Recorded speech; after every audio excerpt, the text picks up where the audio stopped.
Cette fois, on va parler de quelqu'un d'autre, Jérôme, je crois. Ouais, alors toi, tu as eu la chance de pouvoir recouvrir la mémoire grâce à ce petit questionnaire.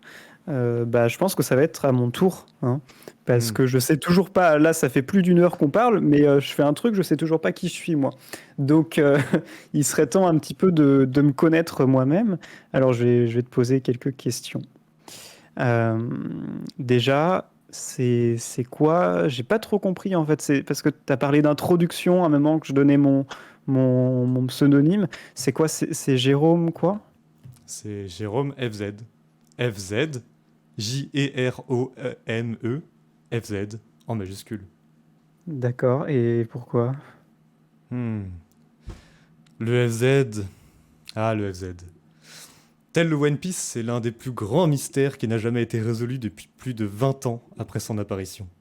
Seul un nombre très restreint de personnes en connaissent les secrets dans le moindre détail, mais de nombreux chercheurs se sont mis en quête de réponses.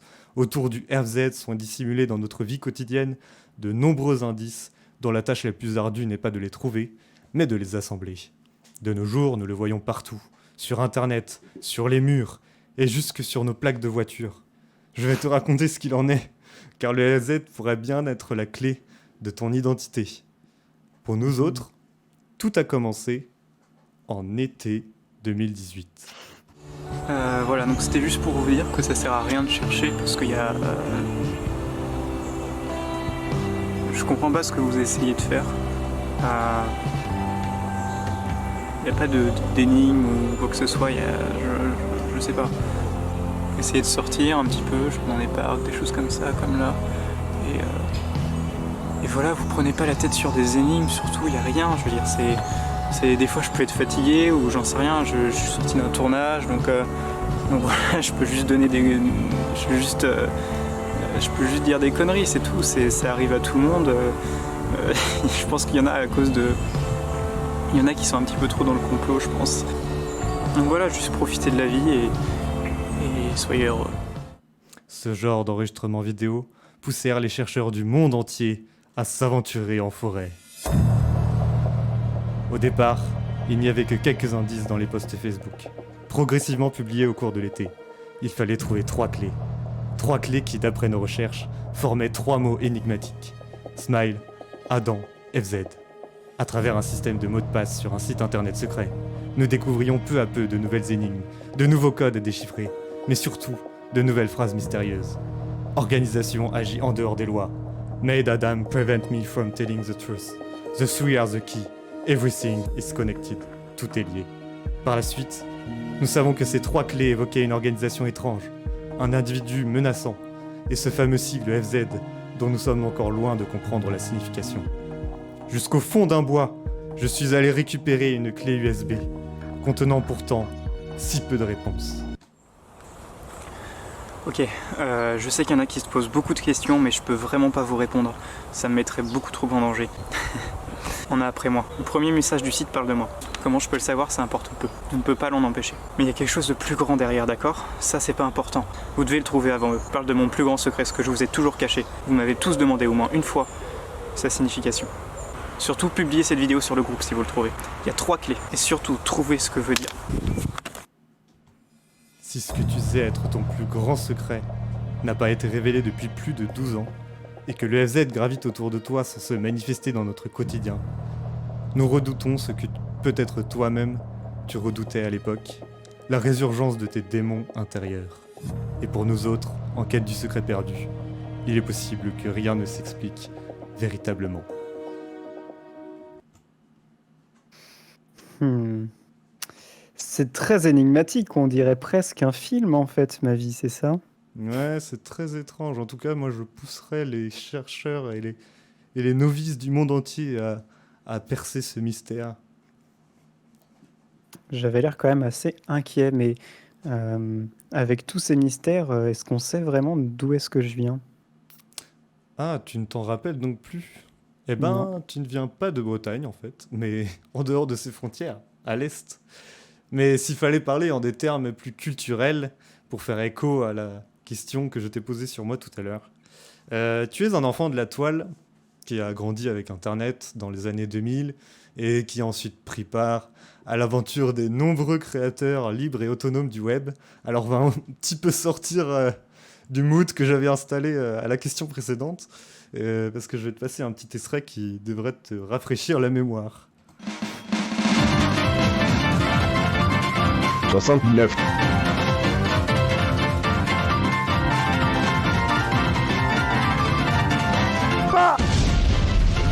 Bonjour et bienvenue.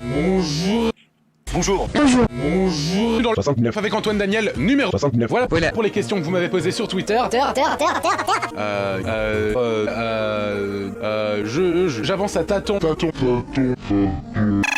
Pour essayer de ne pas me faire trop niquer par ce magnifique petite bite, ce qui est une très bonne nouvelle. Je vous souhaite une bonne fin d'année 2013, bande de plâtre, ce qui est une très bonne nouvelle. Je vous aime très fort, ce qui est une très bonne nouvelle. Et on se retrouve début janvier pour... Comment ça s'appelle déjà ?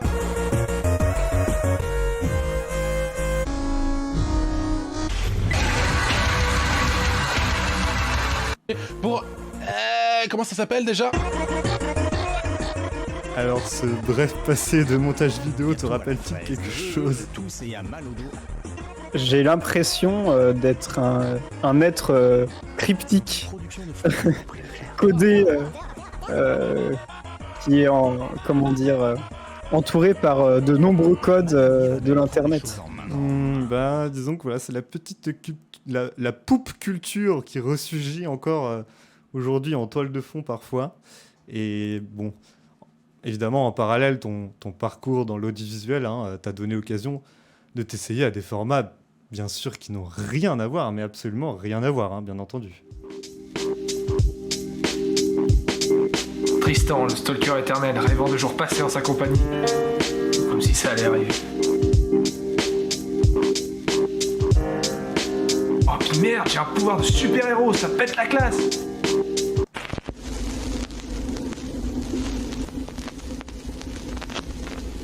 Je ne suis plus le même maintenant. Mais peut-être que je n'aurais jamais dû changer.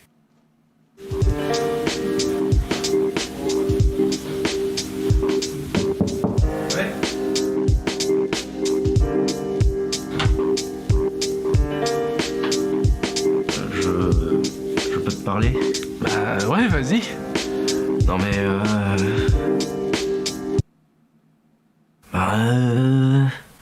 Bah quoi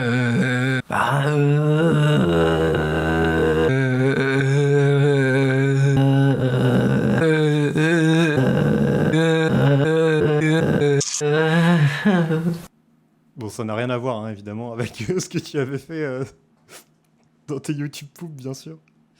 J'ai quand même l'impression qu'il y a l'humour qui reste, un humour discutable qui reste en ligne de fond. Bah oui, ça c'était ta petite web-série de jeunesse. Et en fait, si on veut parler un petit peu plus généralement de ton bouillon de culture de jeunesse, il protège la planète avec Dragon Ball, il traverse le temps avec Doctor Who, et puis bien sûr il se perd sur YouTube dans la nuit. Entre tes mains, il y a une manette, devant tes yeux Rayman, tu tournes la page d'un tome de One Piece. Toi, grand fidèle du manga papier, surtout pour cette œuvre que tu suis depuis très longtemps. Il a fallu attendre le tome 95 pour que tu fasses des live reactions. Et je me demande bien ce qui t'a demandé, qui est-ce qui t'a demandé de faire ça. Je crois que j'ai oublié d'ailleurs. Enfin, tout ça en référence à une certaine chaîne YouTube d'analyse et de théorie aux plus de 500 000 abonnés, dont les animateurs sont à peine plus âgés que toi. 2 jours, mais putain, mais quoi? Mais c'est dans 2 pages, c'est bon, c'est le raid. 10 seconds later.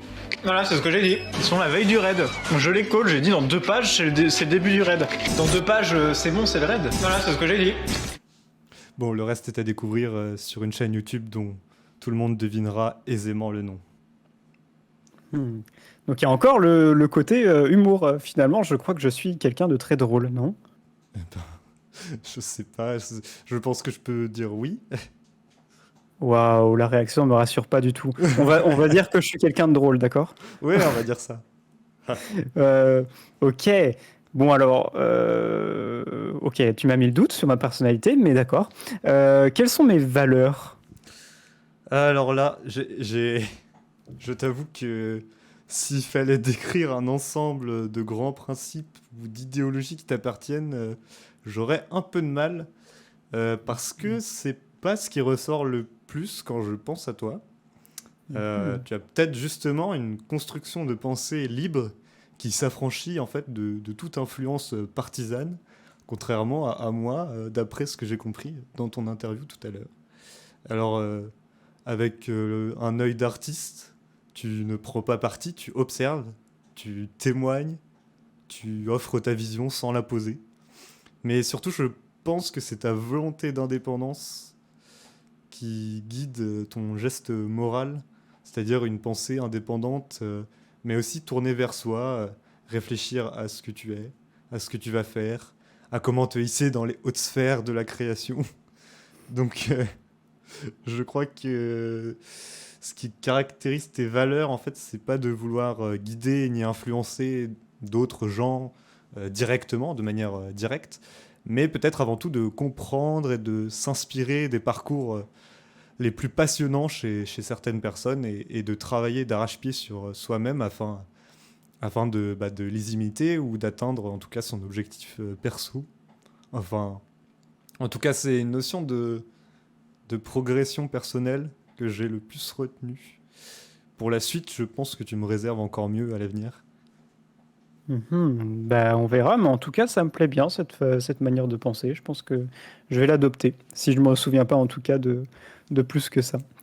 Et donc, vas-y, je suis comment au quotidien? Je suis chiant? Oh, ah ouais, non. Non, Je suis trop lourd, en fait, c'est ça, c'est l'humour, comme tu disais. En fait, je suis lourd, en fait, c'est ça? je dirais que t'as les cheveux rouges. Non, je déconne. Ah, j'ai Non, je chaud. te vois toujours avec des cheveux rouges, mais bon, t'es quelqu'un de très dynamique et quand t'es inspiré, tu bombardes tes idées avec une certaine conviction. Mais en même temps, en parallèle, tu reçois les avis des gens avec mesure, avec prudence. Et le doute est en toi la première porte que ton interlocuteur doit ouvrir pour te convaincre. Et je me rattrape sur ma plume. Les, les ambitions, tu les tires vers le haut, dans les projets, dans plein de choses en fait. Et puis, tu restes calme quand il le faut. Donc, c'est assez difficile à décrire quand on est ton ami, je pense, puisque tu es avec un ami bien assez différent, je pense, que avec plein d'autres gens. Justement, il te faut peut-être un stade de confiance et un stade de confort pour pouvoir vraiment montrer qui tu es, contrairement à des gens qui pourraient être très, très, très simplement expressifs tout le temps. Bon, il t'arrive de stresser et de t'inquiéter dans de grandes proportions parfois. Et bon, au moins c'est signe que les choses ne t'indiffèrent pas en fait. Mais tu sais dissimuler le sensible parfois, mais tu ne caches pas l'impassible avec des fioritures, c'est-à-dire que quand quelque chose ne te fait pas réagir, bah voilà, tu tentes pas de faire semblant.